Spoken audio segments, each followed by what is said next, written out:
Summer routines live or die by how easy they are. And honestly, if something takes too much effort, I'm out. That's why Groons is my go-to. It's my one daily pack of gummies covering my greens, vitamins, and minerals. Plus, it has 6 grams of prebiotic fiber, which is more than 2 cups of broccoli. No mixing powders, no giant pills, no hassle. I just rip open the pack and I'm done. They taste good and they make it easy to stay on top of my health, even when life gets busy. Save up to 52% with the code PODCAST at Groons.co. That's code PODCAST at GRUNS.co. Hi, everybody. This is Dawn Mitchell, and welcome to Dawn of Sports. This week, I'm so excited. I have a fellow female Vikings aficionado. That's what I'm going to call her.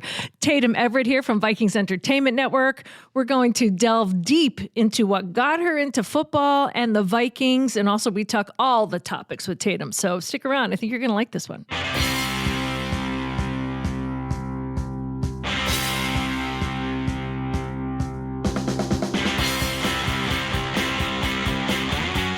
Yes, this is Dawn of Sports. I'm here with Dawn Mitchell, as always, of Fox 9 fame. Brandon Morton is our producer. I'm Jim Suhan from the Star Tribune. Dawn, I'm going to let you introduce our special guest, and then we're going to get to the Super Bowl and women's sports and everything else. Absolutely. One of my favorite people, actually. She's all blushy. Tatum Everett from Vikings Entertainment Network. It's so great for me to have a female that's with me every single day and knows what it's like to have to perform, be on television, turn your stories, and just kind of live the life. Fellow reporter kind of in the trenches with me. So Tatum, thanks for joining us. Oh my gosh. I'm so excited to have you here. I'm so excited to be here. And when it's an equally so much respect for you, Dawn, always, because the grind is real. And that's what I did before the Vikings. I was in local TV in Nashville and several other stops before that nobody in this audience probably has ever heard of, because you always start a little small in the TV world.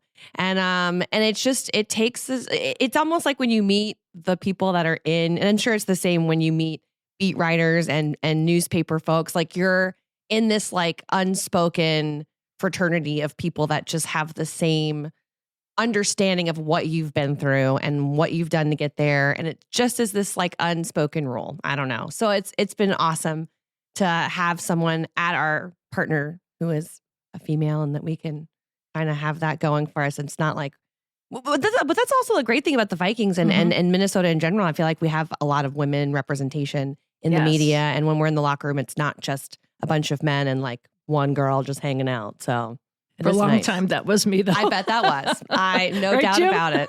Yes, and I tell you what, I was a NFL writer for a long time in the old days, and a baseball beat writer in the old days. First started doing columns, and I always tell people the world got so much better when women started doing those jobs, and it wasn't just a bunch of guys hanging out in the locker room, because a bunch of guys in the locker room, things can get nasty. And I thought everybody cleaned up their act and acted a little more human when we finally had some women hanging around us. Yeah, I remember the first few times when I was in there, because I was raised with 4 brothers, but my brothers are awesome to me, right? So they're not crass or rude or anything like that, but it didn't offend me. And so I remember, and I don't want to paint a picture of a bad locker room with the guys, but I just kind of felt like I could send the zingers right back to them, and like, oh, she's one of us. She can play ball now. Yeah. I'm not offended. You can call, it takes a lot to offend me personally. I think you have to have that thick skin in what we do anyway. Like it has to take a lot to, like if something offends you, you probably, it's just harder to do your job and deal with it. You get that thick skin pretty early on. They always say, don't read your comments or your mentions or whatever. And, I won't lie. I do. And there are some things that I'm like, really? Did you want to say that? But I also read them because sometimes I do want to hear feedback. I've encountered, things that maybe are like, oh, okay. But most of the time, I think I have a good enough sense of humor to be like, cool. Like, I don't know you. You don't know me. If you want to say those things, like, go for it. That says more about you than it does me. So I usually just don't take it too personal. I really don't. I think the issue with me when it came to social media with that, because when you're in person and I can kind of give a Boston one-liner back to you, people know you're joking.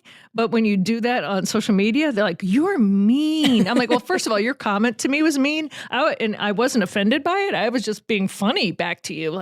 Or you took that so sensitive. I'm like, I actually really didn't. I was being funny. You can't hear my tone though. Yeah. So I hate social media. It's just, necessary part of the business, but I hate it. So I Yes. just try to deal with it as I can. Let's reset here. This is Dawn of Sports. This is Dawn Mitchell's show at talknorth.com. Best way to listen to this show or any show at the network. Subscribe to your favorite podcast app. It's free. It's the easiest way to listen. We want to thank our longtime sponsor, Rudy Luther Toyota. They've been great for women's sports. They've been great for this network and this show. We do appreciate it. If you'd like to get in early and advertise on a show that does highlight women in sports, as well as everything else we do, Vikings, Twins, we do all the men's sports as well. You can reach Karen Cleary at KCLEARY at talknorth.com. And again, thanks to Brandon Morton for holding this thing together. We will get to some women's sports in a little bit, but let's face it, it's the Monday after the Super Bowl. Tatum, what did you think? I mean, I enjoyed the game towards the end. I think it was a lot of comments from the Super Bowl peanut gallery party that I was at, where it was like, oh, this game's kind of boring. It's just kind of, nothing's really going on. And then the end kind of just made it one of those ones I probably won't forget. I did walk in here wearing my Taylor Swift sweatshirt. Noticed, I haven't really taken it off, but so obviously I was in the game for a lot of other reasons. I liked how many stars that we got to see, and I liked to see Usher's performance and who he brought on stage, and that's why I enjoyed the Super Bowl. And I don't really watch the commercials anymore. I don't know if you guys. I thought the commercials are terrible. They were But not the very best good. one, and I'm biased because I'm Well, from I know Boston. which one you're going to say. The Dunk Kings. Yes. I mean, that was Yeah, the best. that That was- was the that best might have one. been But the only good sadly, one. It was one of know. the only good ones Yeah. for I know. sure. But as far as the game goes, I don't know. I've learned to not bet against Patrick Mahomes, Yep. and I just didn't.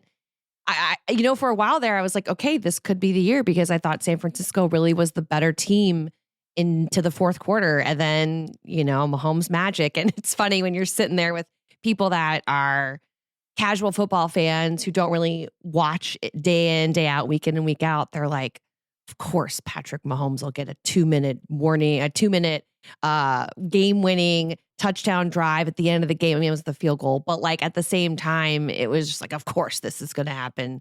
The NFL is scripted, all those kinds of funny comments I like to hear. because the Because we're in the NFL press box. We don't get to hear that stuff. The NFL, obviously, why would they not want Kansas City to win all the championships? That's the biggest market in America.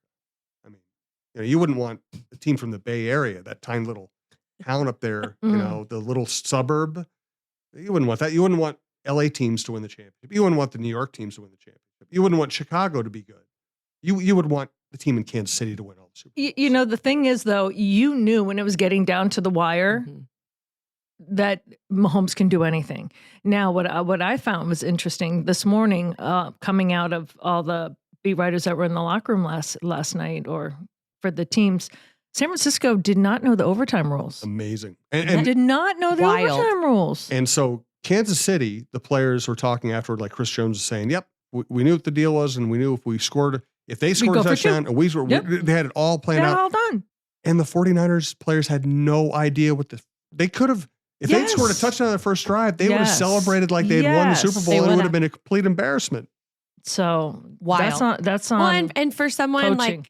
I like Kyle Shanahan has been in the Super Bowl Mhm. before. Now, granted, the rules are different, but to me, he's had a 2-point double-digit lead in all 3 of his Super Bowl Yeah, appearances, yeah. and is 0-3. And it's, you can't. Obviously, as a coach, he's going to say, "I'll put this all on me," but at the same time, I'm sitting here going like, that's a weird coincidence too, that you're. And I do think that Dre Greenlaw, the fact that he was out, was a huge factor in that too. Oh, that was horrible. That was really, really sad to see. I mean, for an Achilles, and I do say final the game mirrored Usher's performance, because the beginning of Started Usher's slow and performance then got it going. was not good. I'm like, Yeah. is this mic off? Like, is he lip syncing? Like, what? too what's much going on. Too many people out there. And then it got better. So I'm like, that's exactly what the game was. Well, as a guitarist, I just loved her. She is incredible. She's phenomenal, and to see her take center stage like that was really cool. did you Once see that Alicia she, Keys came out, I was like, Oh my yeah. And Alicia Keys is I the know, best. right? She's the best. But did you see that her actually sang the national anthem as a Yes. child? Yes, so she was for 9 the years 49ers old. game. No. Yes. Oh So my she went gosh. from singing the national anthem as a 9-year-old to being on stage during the Super Bowl halftime. She didn't go by her back then, did she? I don't think so. Yeah, I know. H.E.R. Oh, sorry. No, I'm kidding. That's a, Of course, she that's got a the pressure. lot of dots. It's cool the way she's done it, but she's a great guitarist. All right, let's. I just want to say Yes, one thing. go ahead. I'm very happy, though, that Travis Kelce did not get on one knee and propose. That wasn't I'm gonna like, happen. I Candy know. Reed. Yeah, it's Andy. And you know that how they handle that whole scuffle? tete-a-tete, shall we call it?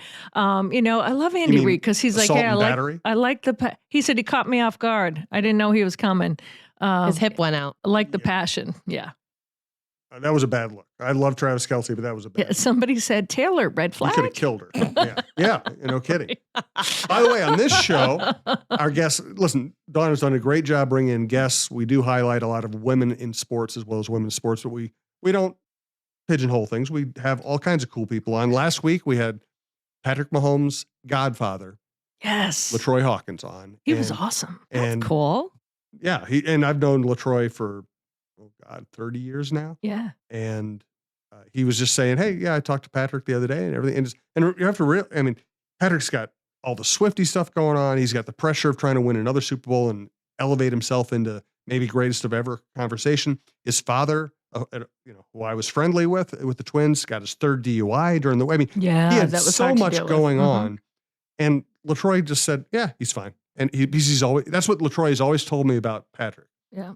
Mahomes, he's always the same. He handles he loves pressure. So when pressure hits him, it's not going to derail him at all. You can tell. Yep. You can definitely tell. When I was in small town Louisiana up north in the state, it was right by the East Texas border. And I just remember going to one of the games I went to. Cliff Kingsbury was there recruiting this guy called Patrick Mahomes. Mm-hmm. And I was covering the other team, so I didn't really pay too much attention to it. But then come to find out, this kid from like super small town Tyler, Texas is like now one of the greatest quarterbacks we've seen. And we get to watch that unfold, and makes me feel a little old because I was like, wow, I was there for his senior year.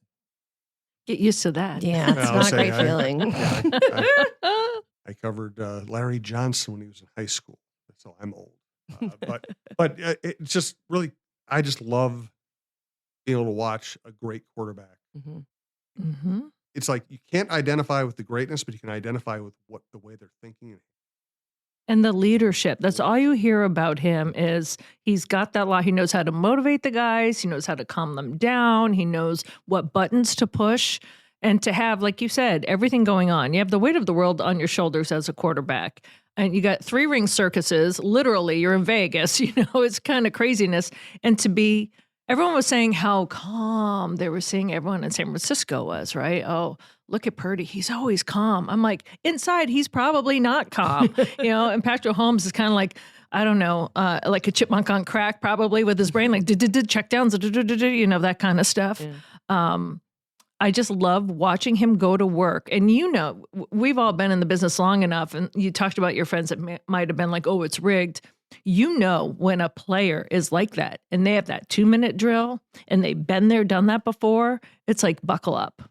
They're going to ginsu your way down to the end zone and boom. And also just a giant hats off to Andy Reid. I mean, Great I coach. know I told you this before I came in. I'm from New Orleans, and the relationship between a coach and a quarterback, to me, has been like obviously very vital, I think, in success. And when I watched Sean Payton and Drew Brees, what they did in New Orleans together, I know it's a sensitive subject here in Minnesota, but what they did together for so long, you can see that type of relationship between Andy and Patrick. Mm-hmm. And a lot of Patrick's success and what he's been able to do is because of that. And obviously before that with Eric Bieniemy being there as well. And so I think when you look at those types of, like, we can say all these great things about Mahomes, but there's definitely a conversation to be had about being in the right place with the right leadership and the right like Tom everything and Bill. else. Yeah. Right. Mm-hmm.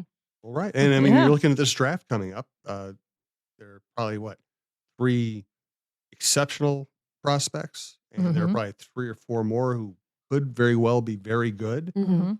And you wonder if the variable is not how good these quarterbacks are, but where they end up and who coaches them. Exactly. CJ Stroud, Bryce Young. Yep. I mean, you can have that argument here, No doubt. All right, let's we always highlight women's sports on this show. And I want to get to PWHL at its first trade ever. Boston acquired Abby Cook from the Minnesota PWHL team and forward Susanna Tapani, and got Sophie Jocks, the Minnesota PHL. They got to give us a name. They got to come up with a nickname soon. I hate saying the Minnesota PWHL team. But I think they're going to be assigned one. All of them really? are. So the league's gonna do kind it. of what I heard. Now, don't quote Interesting. me So they're on doing it, it the but- opposite of the way the Minnesota Aurora did. Yeah. So that's I hope they that's pick the a good buzz one. I heard, and so I think when we get one here in Minnesota, everyone will get one. So Interesting. they Well, just and they're in haven't second had place time to now, do so it. they're still having a very good season. Obviously, we've talked a lot about Mara Braun on this show. Her being out, Gophers just having trouble functioning without her. She wasn't even having as good a season as I expected her to, but she's still so important. They just can't function without her. Yeah, I mean, I love Janae. She plays her heart out. Yep, she does. But, you just can't fill the shoes. It's like losing your Patrick Mahomes, It's especially when you're in a groove and you're playing so well and everything is kind of orchestrated around what she can do, and then she's gone.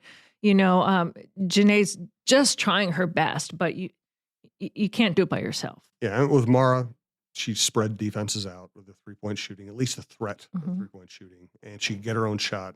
And they just haven't figured out how to play without her, and which is kind of understandable. Yeah, because she the tide lift all boats, right? Yes. But I think Janae was the only one in double figures. I think Janae's a good player. Sophie Hart and Amaya both had 7. So yeah, Janae's a good player, but she's not really a 3-point shooter. Yeah. And you move her in the starting lineup, then you lose that from your bench. She's just, it's just typical basketball math. But I will give them this. I think they ran out of steam because they went toe to toe with Ohio State at the beginning. It was just kind of in the second half when, I think the Buckeyes went on like a 9-0 run, and then they just it was like they were in quicksand after that, and they just couldn't get their footing after that. And so that's where I was disappointed, because I'm like, look at them holding their own. I know it's growing pains. They'll learn, and they'll probably become better from going through that. But that second half, I was like, oh. Yeah. Another women's college basketball note, Caitlin Clark, I think, is 8 points from setting the all-time scoring record. And yet, Iowa's had 2 games this year where they had leads in the fourth quarter on the road, and they lost them, and they kind of collapsed. And this last weekend, that happened at Nebraska. Right. And they absolutely should have won that game. Clark started missing. She went cold. She went cold, and they don't really know what to do with that when she's not hot. Exactly. I think mentally they went cold as well. Yeah. Like, oh, what? So I thought the same thing, but I don't follow them as closely if it's not her. Right. So I'm like, gosh, is it the same thing? Is it one superstar and the rest of them crumble? I'm not saying that they crumbled. I'm just saying when you're in those close, moments, like who pulls through? It's usually your star. We do want to thank Rudy Luther Toyota. We have one more women's top to get to, and then I'm going to let Dawn and Tatum take over and have a nice conversation here. So thanks to Rudy Luther Toyota. Ready for a women-forward car dealership? Rudy Luther Toyota empowers their many women on staff in sales, management, and service. Whether you are looking for a new Toyota or pre-owned vehicle, Rudy Luther Toyota has something for everyone. Every vehicle comes with a Luther Advantage. 10 cents off fuel and car wash discounts at holiday stations, Luther Advantage warranty, and 5-day return policy on pre-owned vehicles. Located just 5 minutes west of downtown Minneapolis, off 394 and General Mills Boulevard. And they're also hiring. Want to join the team but don't know where to start? Visit rudyluthertoyota.com today. Hey everyone, it's John Krasinski from The Athletic, and on this podcast network, we have the John Krasinski Show, we have the Viking Update Show, talking Timberwolves and Vikings all the time, and some really fun adventures ready for this summer, including partnering with Define Destinations on a wonderful trip to Spain from August 22nd to 29th. And if you sign up with Define Destinations at definedestinations.com, you can go with me to Madrid and Barcelona. The trip includes airfare from Minneapolis, St. Paul, centrally located hotels, a city tour of Madrid, a city tour of Barcelona. We'll stay in 4-star hotels. We'll take some tapas and sangria food tours.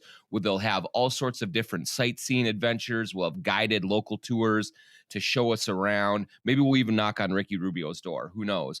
But I think it's going to be a great time.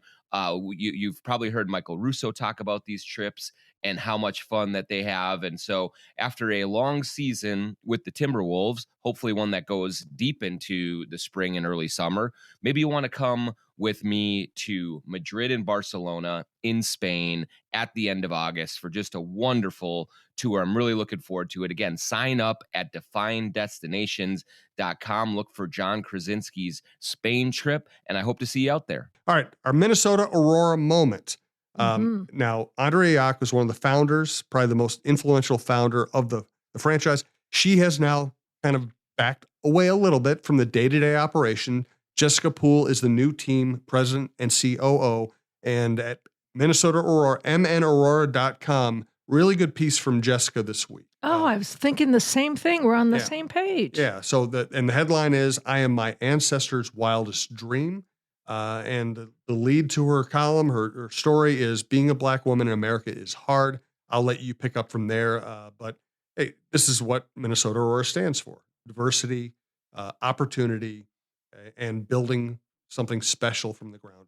Yeah, and they don't shy away, kind of like the Lynx don't, about taking a stand and speaking out and being about, not only moving the needle. I know that's kind of a cliche thing to say, but what I thought was interesting that Jessica said is, I want to make change and I'm all for diversity, but what we're starting here at Minnesota Aurora, I hope can make global change.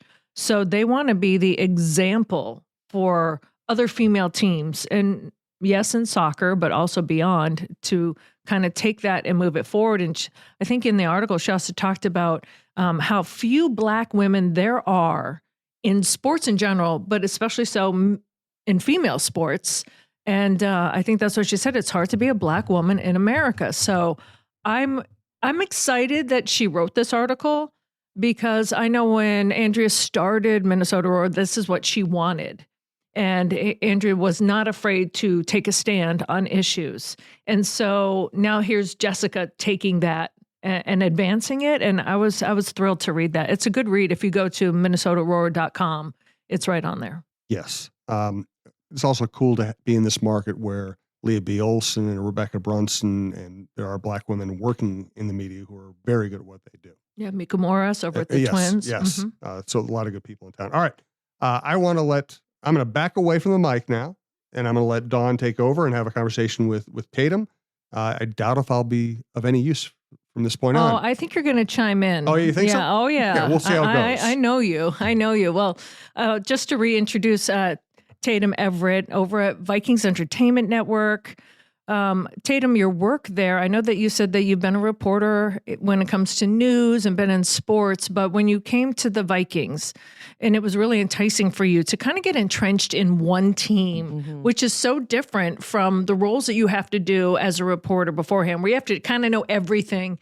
How for you has that been? And I'm not going to say from a female aspect, because when people ask me that, what's it like to be a female? I'm like, well, I don't know what it's like to be a male. So I can only speak for me. It's great. So, but from your aspect of changing kind of that attitude of focusing on one thing, how has that been for you? It was always kind of a dream of mine to be able to focus on one thing and put all of my thought and energy into one sport. Football's kind of always been it for me. And I just learned other sports and the rules and followed it just because it was like something I had to do to be able to cover football.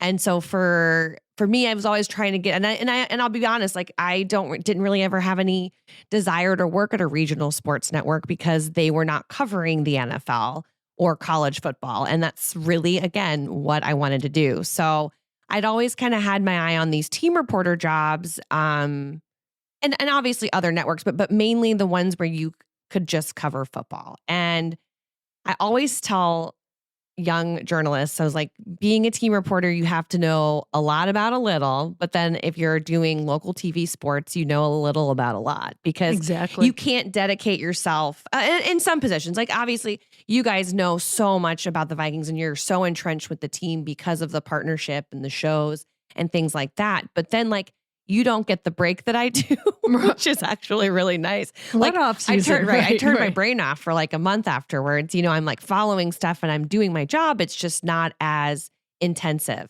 And I don't have to go, okay, so now that football is over, I need to keep up with the Timberwolves. I need to keep up with the Lynx. I need to know what's going on with Gophers, hockey, and basketball. Like, I don't have to do that. And it's honestly great for my mental health, at least. It was great. So I do like that. And then to be able to know so much about one team, and the Vikings in particular, has just been, it's been awesome. Like, I really do truly enjoy knowing more about the game. I've learned so much just being here more.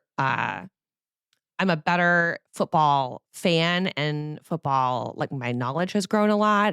The Vikings afford me to do things where I can take courses so I can learn a bit more, because I feel like learning is and evolving is such a big thing in what we do, that if I'm supposed to ask these questions of these players, I need to be the best at what I can. My knowledge needs to be top notch. I need to make sure they feel comfortable not looking at me like, why does she have this job?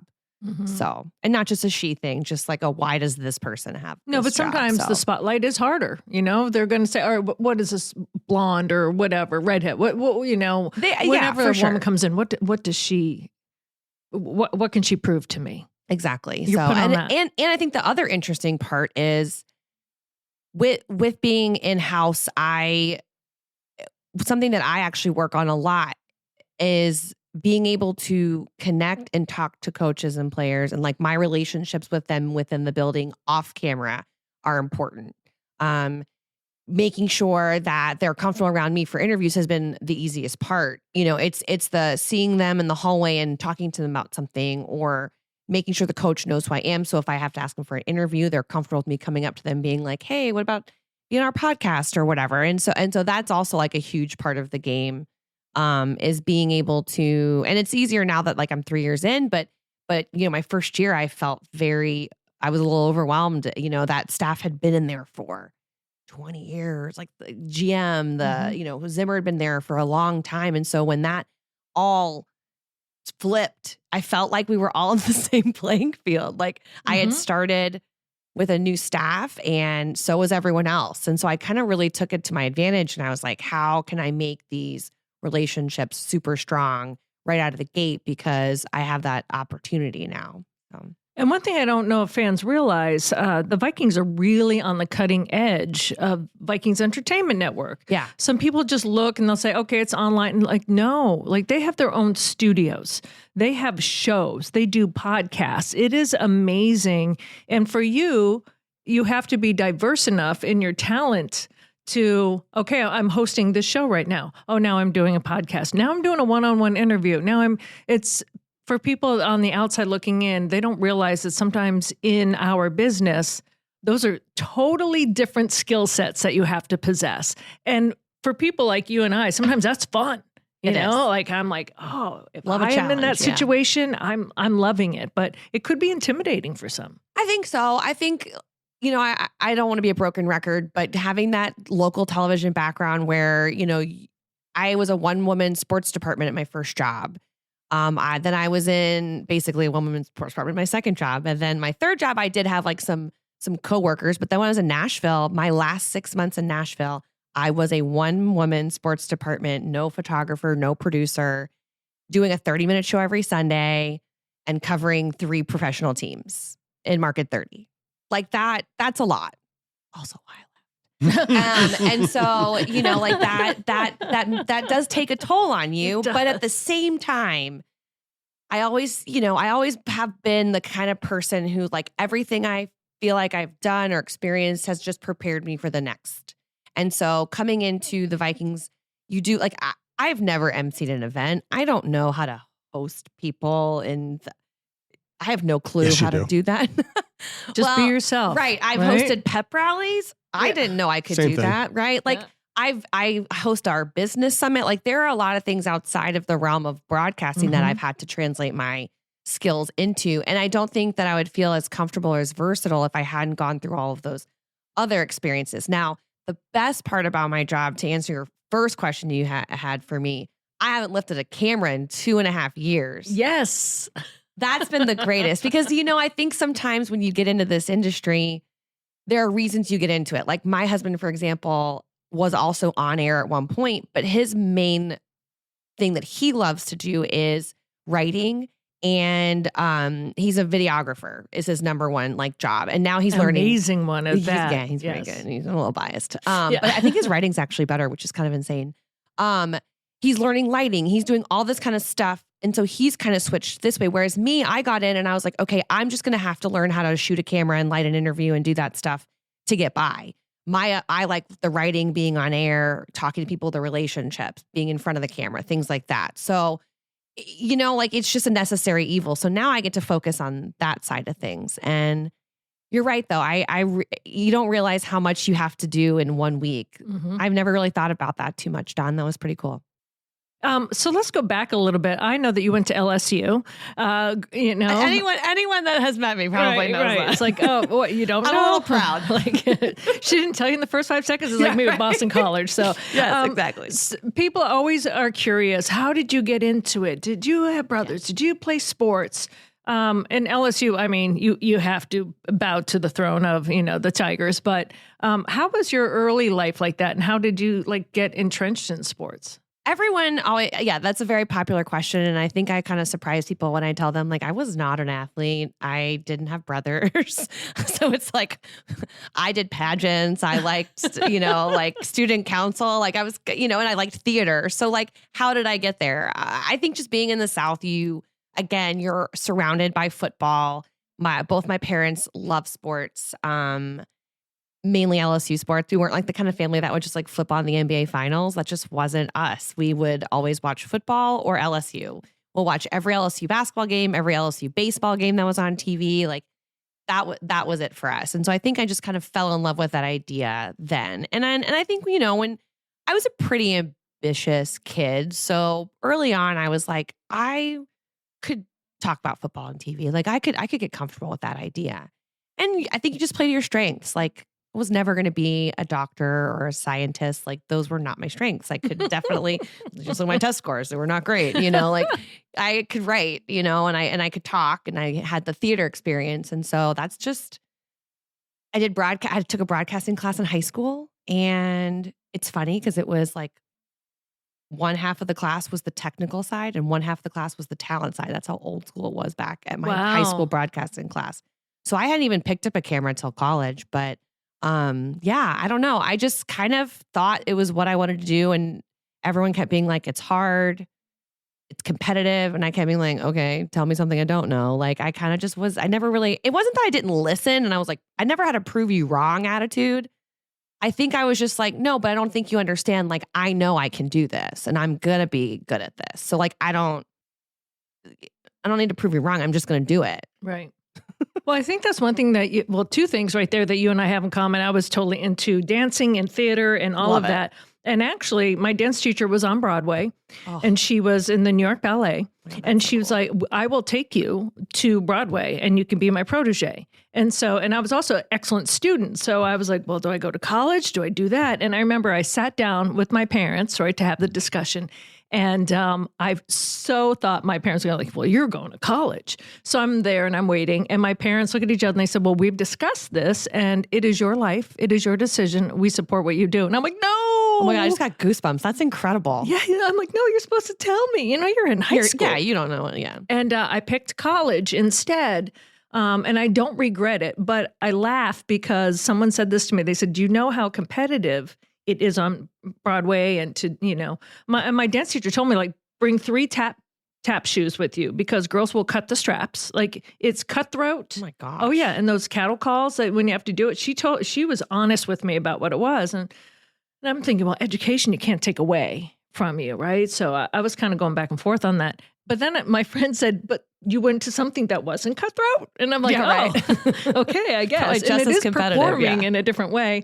And I don't admit this very often, but I did do pageants because I paid for college. So I was looking for some college money. Yeah, Miss America organization. Yeah. Mm-hmm. So mine was Miss USA, which I wish was Miss America because there's more focus on talent. It's like you get more scholarship out of that. Yes, you do. Yeah, you could have danced. I know. Everyone's always like, what pageants did you do? I was like, the ones where there wasn't talent. Oh.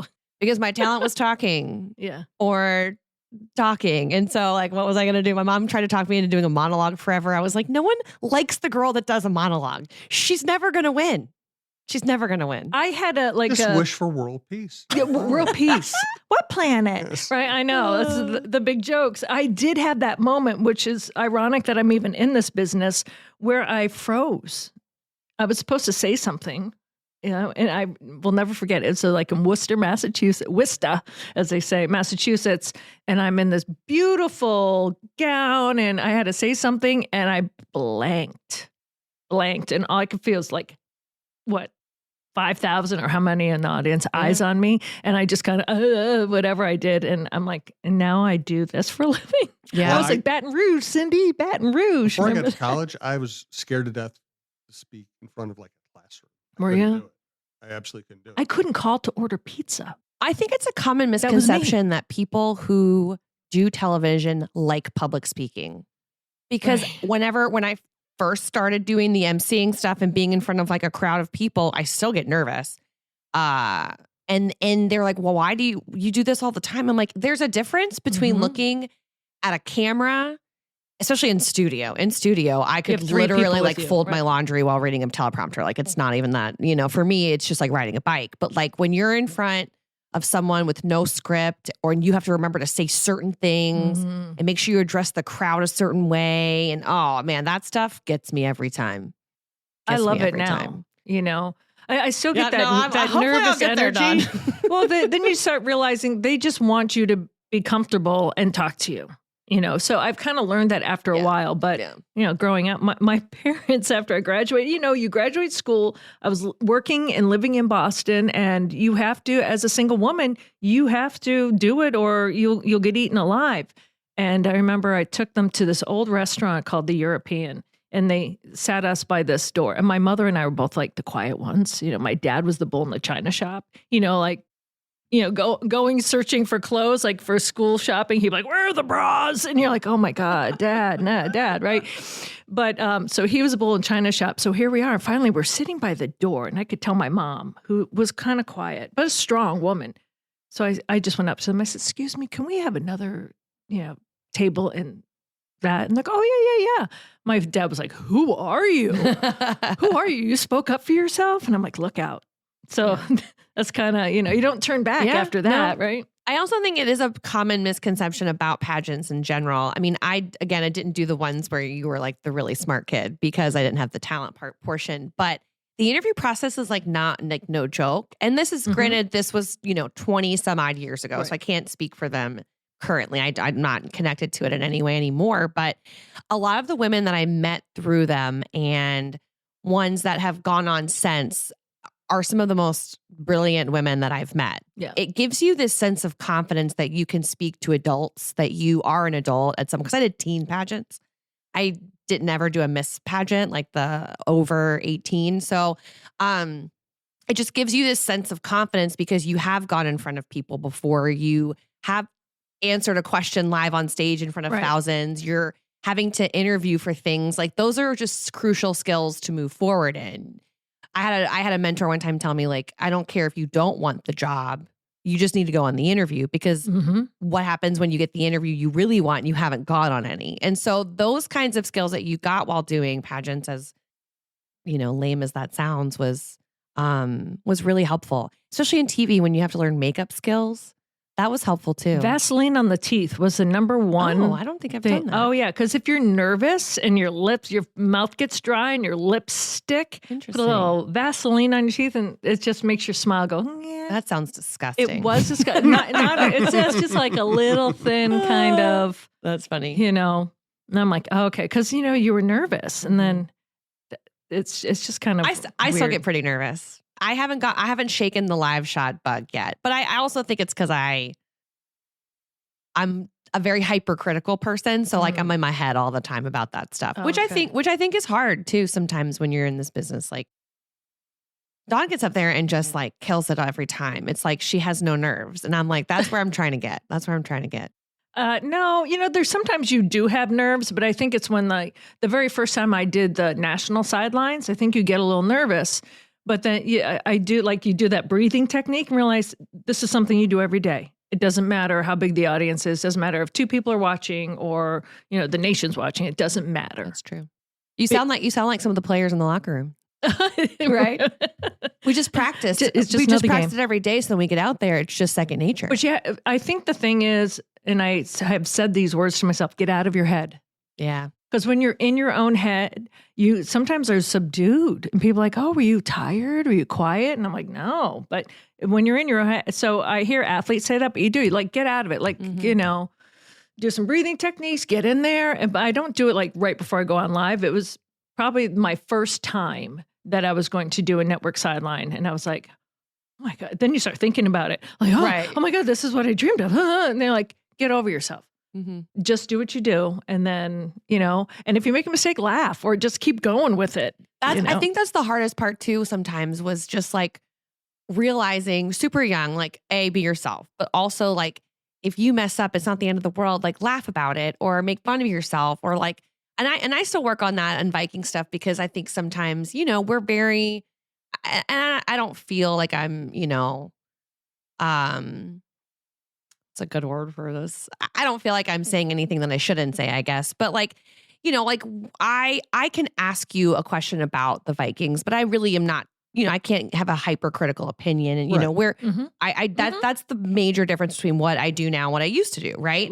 And so, I think sometimes when I'm thinking about that, I'm like in my head about it, you know, but at the same time, I'm like, okay, but people are watching you because they like your personality. They're watching you on here because they want to watch you do what you do. So like, it's a balance between like being yourself and saying what you want to say, and then like also making sure that you keep your job. Right. Know where your bread is buttered, right? Yes. And I don't mind it. I never got in this business.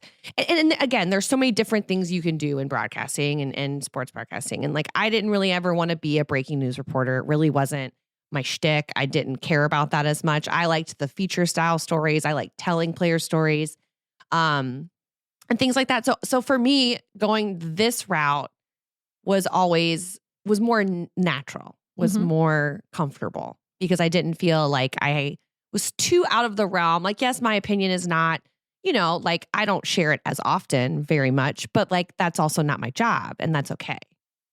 Well, and also if you want to take the next step as a news reporter, I'm not supposed to, like Jim, when you do a column, you can give your opinion. Oh, yeah. You know, people now, unless it's a forum where I can give an opinion, like a podcast, for me, maybe I'm still old school. My opinion isn't what people are tuning into. This is not about me. Right. This is the story that I am reporting as I see it.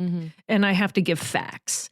And I remind people, like, I know you don't like social media, but the fans get so emotional, Jim, and you know that I'm like, I take the emotion out of it. I am only dealing in facts. And my personal opinion doesn't matter in this. Now, if I'm on a podcast and it's a different thing and it's an editorial, I'll give mine.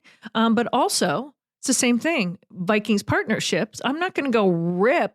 But we have the freedom to say. We're not going scorched earth here. No, we're not going scorched earth, but I can say, hey, this was terrible call. Sure. This is blah, blah, blah. I'm questioning this, questioning that. I would do that anyway, just because I've been in it for a long time, but you also know how to do it in a professional way. You know, just like there's those gotcha journalists that I've never aspired to or think really should exist, where they're just doing it just to get a reaction out of an athlete rather than the truth. You know, like, I'm going to pose it this way just to get under his skin. I remember I was in Chicago and some reporter said something about Jim Miller, and it was asking about, I can remember, and he got under his skin, you know, and thank God social media wasn't really that big back then, but it was kind of like he went, you know, and that's that gotcha where you just get under their skin and they explode, rather than just give me you can ask a tough question and you can ask it professionally.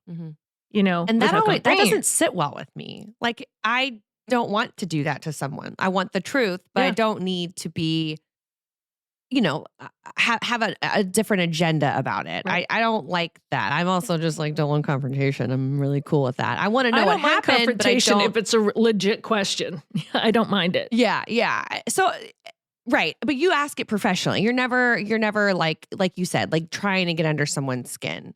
That's probably the biggest part. Yeah. I mean, but it's definitely a delicate balance. I would say I've struggled with it a little bit more recently, trying to figure all of that out. I think when you have a 13-win season, it's pretty easy Mm-hmm. to let things fly and you're good to go. But when you hit adversity, I think that's when sometimes you can struggle with, how to word things, phrase things, what you feel like you can do and can't do. I think really high level caliber athletes know when they mess up, and they gain respect for you if you professionally call them on it. When we were in the locker room after they lost the NFC Championship way back, and I remember Adrian Peterson had those fumbles. Remember, we're in New Orleans. No one was asking him about the fumbles, and you had to.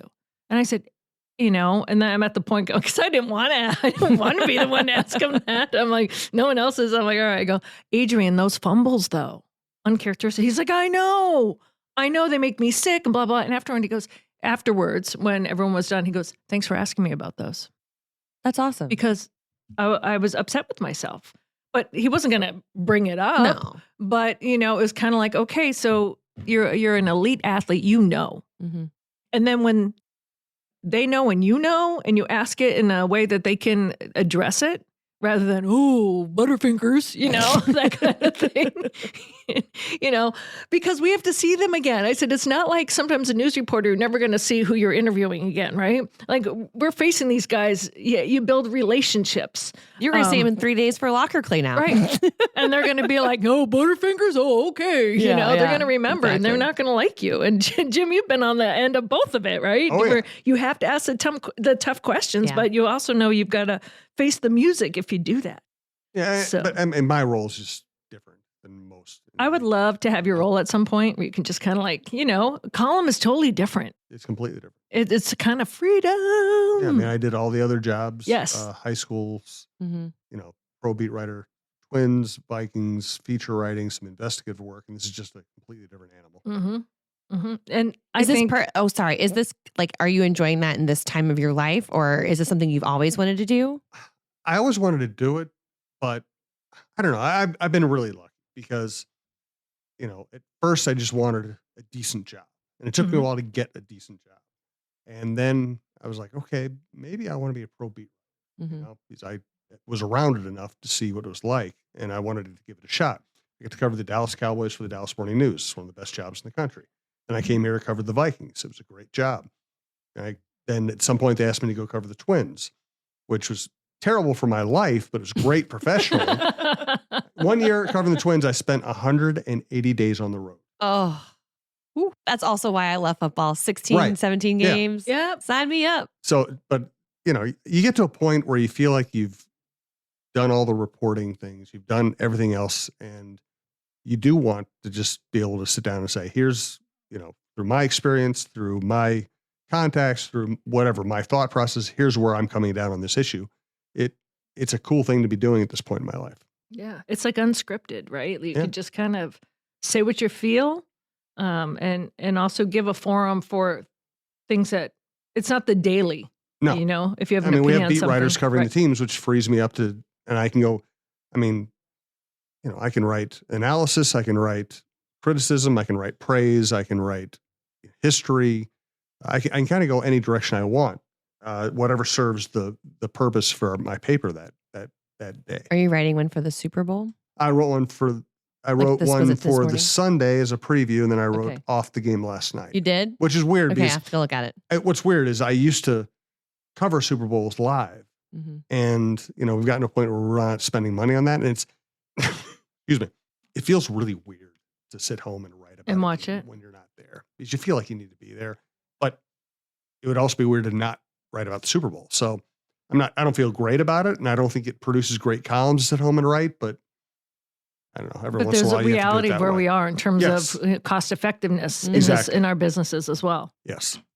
But, covering the Super Bowl live, I got to talk to Matt Burke after he won his Super Bowl. I got Yeah. to talk to Tom Moore from Rochester, Minnesota, when he was Peyton Manning's offensive coordinator. I got to Mhm. talk to Tony Dungy when he was, and you're there face to face, and you can actually get some one-on-one time, believe it or not. And it's just weird to not do it that way. Mm. You're going purely off of the broadcast, like what you Yes. saw and stuff. You're not Yeah. getting any firsthand account. Exactly. Yeah. And you feel like you need that little extra. Makes sense. Well, we've seen in the past too, where play-by-play guys are sitting in a closet watching it and kind of doing the play-by-play from, people don't know most of the time, Right. but that's how the business goes in terms of TV too. Just where we are right now. Mm-hmm. Well, before we finish up, Tatum, I wanted to ask you this question because people automatically assume, we talked about being, whether you're an introvert or not. Like I'm an ambivert, and then you end up in this. That? An ambivert is sometimes I'm introverted, sometimes I'm extroverted. I thought I meant you're on Ambien. I've never tried Ambien. But Maybe I've heard of like an extroverted introvert and an introverted extrovert. Yeah, so they call ambivert. Yeah, kind of like boom. Okay, I like that. Sorry, I didn't mean to still. No, it's true though, right? So wondering. people just automatically assume that you're extroverted. Mm-hmm. Also, if you're a woman in sports, they automatically assume that you're here with the soapbox. And I have found, like I always said, I never set out to take the torch and I said, but I've kind of morphed into that because for me, I'm a little disappointed that where we are in 2024, it's not more advanced. Where some of the fights were internal sometimes with myself, not external, because you had to smile and get your job. Some of the fights I had when I first started are still going on. Mm-hmm. And you see your brethren or other people kind of, oh yeah, I started with that person and now he's like the president of blah, blah, blah. And I'm still doing the same thing. So in terms of moving the needle, but I also don't want to do it in a gruff way. Like I don't want to be not myself. Yeah. Do you find now, especially young girls coming to you, that you're put in a position that you didn't think of when you first started? Like, I just like sports and I just wanted to talk about sports. But now I'm, not that I have to champion something, but I really feel strongly about helping women behind me and like kind of reaching back and lifting them up. Yeah, no, for sure. And I will say, like, in what I've done, I've been fortunate enough to not experience a lot of sexism. I always say that, like, if someone comes at you and they're like, well, you only got this job because you're a woman. I'm like, well, cool. At least I got to use who I am to my advantage. And then I made what I could out of the opportunity. Yeah, you got to stay there. Like, right. and I got advice really early on where it was like, to be a woman in sports, looks come and go. If that's what you're going to put your career into and that's why you are, what you're using to go for jobs, then you probably will not have as long of a career as someone who is invested in what they do. They are willingness to learn. Like you have to be good at your job. And I'm not saying that you can't be both because I think you can, but knowing that you have to back yourself up was always like a big deal thing for me. I've had talent coaches. I've had football courses. Like I've done I do the work because I know that's what's going to help me sustain long term. And so those are the kinds of things that I pass on a lot, I think, to young women. And I think it's very easy to feel like you need to do that. And the feeling of helping other women and that thought process now that we're also connected on social media, I'm not sure. I'm sure I would feel the same, but maybe not so much like responsibility for a lot of people as opposed to just maybe ones that I would have connected with, because with social media, you have this like vast array of people. And honestly, like I just went back to LSU in October to do back to my mass comm school. They had a sports summit and they wanted to include, they included like a lot of women that either I went to school with or just right after me. And we had there were so many women that wanted to do sports and we talked to them forever, and they find you on LinkedIn and they email you and you try to have all the time for them that you can. And I think that like just being there, because I mean, I was that person at one point. And if you would have told me, a freshman at LSU, that I would be a team reporter, which was not a job when I graduated school, I'd probably be like, hey, you did pretty good, girl. Like you did okay. So I think that they just aspire to do the things and want to know, and you try and help them as much as you can. I do feel like there is a sense of responsibility, but like it's sometimes hard for me to think that people look up to me because I still look up to so many people, and I don't picture myself as someone that like is that level yet. I don't know. That's kind of what always, goes around in my mind. I'm like, I don't know. Like, I can give you this advice, but I don't know. I haven't searched for a job in a while. I don't really know what agents do anymore. I don't have one. Like, I don't understand that world as much as I used to, You brought up a good point where you said, someone said this to me and you were just honest about who you were. And I always say that's maybe the number one thing I tell people, but like, well, what do you mean just be myself? What do you mean? Mm-hmm. And so I sometimes tell this example, and I want to preface it by this person and I'm not going to say his name, but we're very good friends still to this day for eons. But it was hiring for a job, something that I had already done for this company. It's before I was on air, which ironically, that plays into the story. Who knew in the future I would be on air? But I was like just freelance and I wanted a full-time job. And, because I was working like 4 freelance jobs, so 80, hours a week just to, pay my bills with my 5 roommates, that kind of thing. But I remember I went in and I had my suit on and I was ready for this full-time field producer's job. And basically, I was brought in, I thought, for the 3rd interview, so I figured I had it. And then by the end, he was just chit-chatting, but by the end, I was like, it wasn't going anywhere. And he said, hey, thank you for coming in, but I just want to tell you that we've already hired for the job. So I was kind of mad that they put me through the rigmarole. And he said, because I see you, this is a field producer's job. It's out in the fields, and fields are messy. And fields are, that kind of thing. And I can feel like my anger kind of creeping up and keep it in check. And, I see you more like, with makeup on behind a desk, like maybe on air. And that was insulting to me because I've been doing field producing, right? So finally, I just smiled, and I always say, I said it's super nice. I said, thank you so much. I appreciate the time, and thank you for the constructive criticism. And he said, well, I didn't give you constructive criticism. I said, yes, actually, this will help me in the future for the next time that I interview for a job that I'm already doing. I won't wear a suit. I'll wear jeans and a T-shirt so you can take me more credibly. And he just looked at me, right? And I said, thank you, shook his hand and left. And I was like, because I was so mad, but I was professional about it. So thank you, did it. 2 days later, he called me and offered me the job. The field producer job. Yep, I got the job. And he's like, and then afterwards it was, dang, you laid the velvet hammer down on me. I go, no, I didn't, but I was already doing the job. I was overqualified for the job. And you made it seem like all I needed to do was put makeup on and look pretty. And I said, now I can do that too, but that was insulting. And he was like, yeah. And still to this day, so I always say, listen, don't be rude, but be yourself. Like stand your ground. Because if you know you can do something, you're qualified. And somebody says that, like, I think nowadays, and it was kind of skirting the line of like, not illegal, but you shouldn't say that anyway. But he's a kind, great person, is still a very good friend of mine. Because he's like, but I'm friends with them because he said, I adore you. You're going to be my friend for life because you were honest. I just think there was an old school way of how men spoke to women. Yeah. I found that like a lot of my, bosses and news directors or whatever that were a little younger were very delicate with how they put things.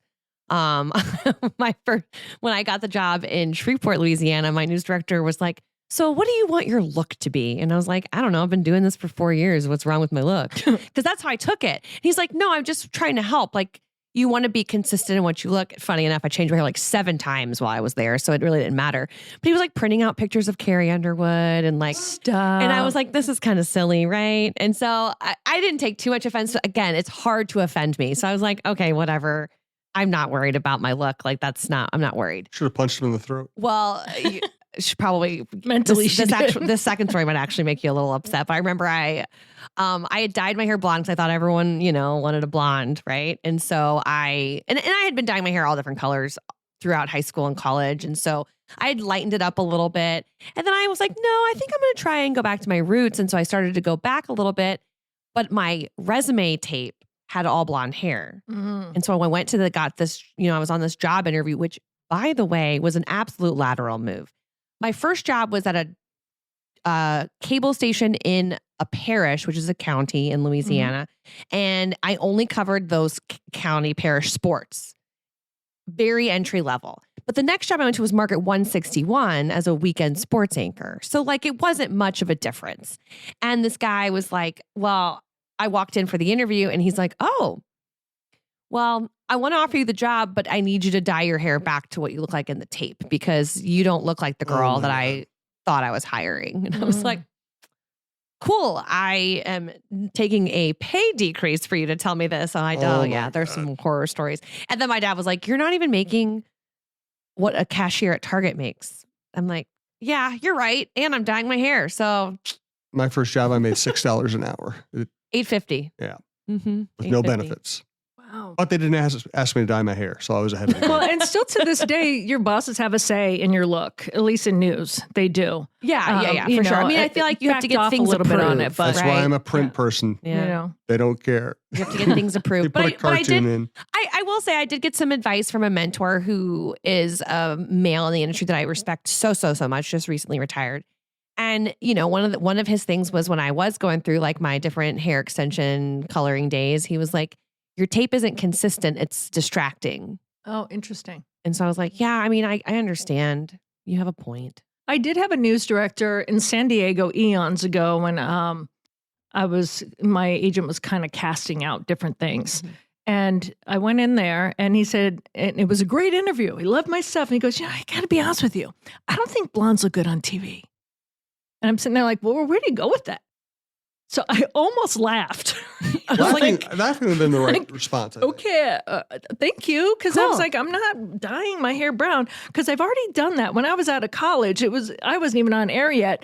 My internship, there was blonde jokes. And like, I went to Boston College. I have 4 brothers. There was never dumb blonde jokes in my life. And then I get into sports television. There was a lot of dumb blonde jokes. And I'm like, I just graduated, like, and I got a great GPA and I don't have to tell you how smart I am, but I dyed my hair brown.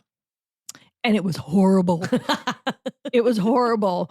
I mean, so you can't vary. It's like sometimes I have to low light my hair here because it gets so light in the summer because I am light. But, so you get varying degrees of blonde, but I'm lighter. So I dyed it dark. And my mom looked like Sophia Loren threw up on Jackie O, right? I was like, whose child is this? Like I came out like needing sunscreen right away, right? But my mom was dark, so I figured she's gonna love it that I'm dark just like my mom. And my mom never lied day in her life. I go, what do you think? She goes, it's interesting. It was horrible.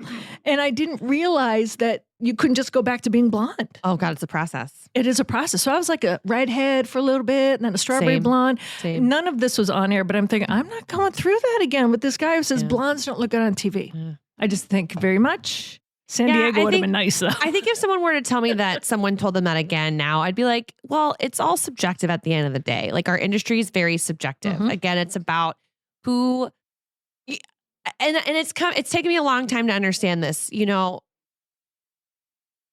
I feel like my personality is my strength. That's what I'm leaning on. That's my superpower in life, I've realized. And so when you are able to show that to other people through TV, that's what they tend to be attracted to Yes. and like. And so there are people out there, and I am 100% okay with that, who don't like my voice. There are people out there who don't like my personality or like me on air, and that's okay. Like you're allowed to have your opinion. And there are people that I watch on TV that I don't care for. My mom actually used to send me these text messages of the women on the news in New Orleans. And she'd be like, did you see what so-and-so wore today? And I was like, Mom, that is someone's daughter. And there is someone in where I'm working at right now who's probably sending my photo to someone else. So just keep that in mind the next time you do that about someone. Mhm. Like you're allowed to have your opinion and that's fine. Like it is what it is. But I think at the end of the day, like who you are and your personality and knowing that if I turn on Fox 9 Sports, I know I'm getting Dawn on the TV that night is why people want to tune in. And like that's what I think. You try so hard when you're young to like mold yourself into what you think Yes. a journalist does and looks like and talks like. Be more sporty, be more glam. I mean, honestly, the be more biggest this. the biggest thing I get now is sound more conversational. And I'm like, you're right.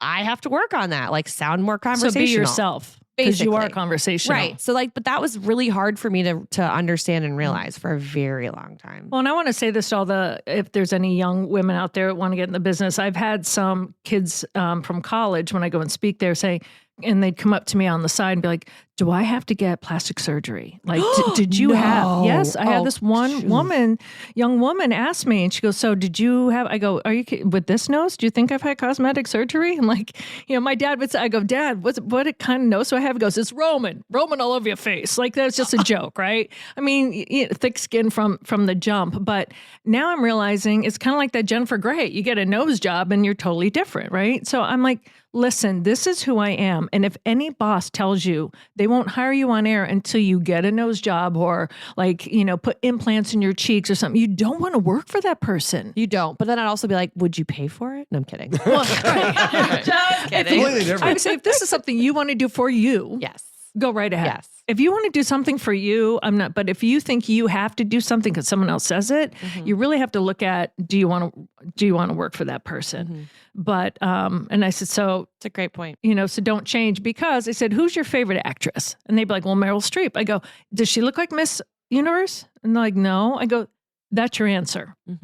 She's good at her job and you like her for her. And she's beautiful in her own right. So just remember that. And they're like, oh, okay. I'm like, this generation of women, if you think they We could they do a have to go whole other under the knife. podcast on how social media is making that happen. So, well, Tatum, thank you so much. Thank you for not only your personality, but for your friendship and also your talent. I'm so glad that you're leading the way in the NFL because I think more and more teams are going to be getting their own TV stations and doing all that, which is a whole different topic we can talk about at another time. But you're a light. And I appreciate you. Well, thanks, Dawn. You've been welcoming the moment I got here, and it's always nice to have women around in the locker room in sports, and to work with you guys has always been wonderful. So nice to meet you today too. And I just, this is awesome. I love when we can, I feel like it's like old war stories. Like we get around the table, and we're like, oh, this one time, you know. But that's great, right? Yeah. This is what this is for in a way, because you don't have time to do this in like another setting. So we'll have you on again. Oh, anytime, you guys. Okay, tomorrow. All right, tomorrow. See you. We'll give you a back. break, but we will have you back on. And thanks so much for being here. Thank you so much. Appreciate you guys.